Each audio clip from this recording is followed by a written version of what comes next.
राम राम मित्रांनो, मी अमोल कोळेकर पाटील. बीडमधून एक धक्कादायक बातमी समोर येते. ती म्हणजे अशी की गेल्या एका वर्षापूर्वी संतोष अण्णा देशमुखांची ज्या पद्धतीने क्रूरपणे हत्या झाली होती आणि या हत्या करणाऱ्यांपैकी जवळपास सगळे आरोपी एक सोडला तर आज जेलमध्ये आहेत. आणि यांच्याच वरती आज बीडच्या न्यायालयामध्ये एक धक्कादायक गोष्ट घडली. ती अशी गोष्ट म्हणजे की आजपर्यंत फक्त तारखा होत चालल्या होत्या. आजपर्यंत 23 वेळा ह्या सुनावणी पार पडल्या आणि आजपर्यंत असं वाटत होतं की या फक्त जितक्या जास्त डिले करता येईल तितक्या जास्त डिले करायचा त्यांचा प्रयत्न आहे की काय.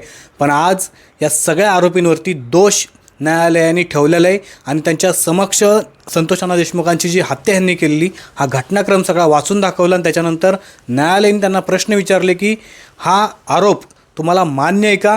त्याच्यावरती नेहमीप्रमाणे जसे आरोपी बोलतात तसं याही आरोपीने सांगितले की हा आरोप आम्हाला मान्य नाही. त्याच्यानंतर न्यायालयाने सांगितले की पुढची सुनावणी आपण 8 तारखेला ठेवणार आहे, 8 म्हणजे 8 जानेवारीला. आणि या सुनावणीमध्ये नक्की संतोष अण्णा देशमुखांच्या मारेकऱ्यांना शिक्षा देखील होण्याची शक्यता आहे. नक्की आता वाल्मिक कराड हा फासावरती जाणार आहे का कशावरती जाणार आहे, तुमचं म्हणणं काय ते कमेंट करून नक्की सांगा.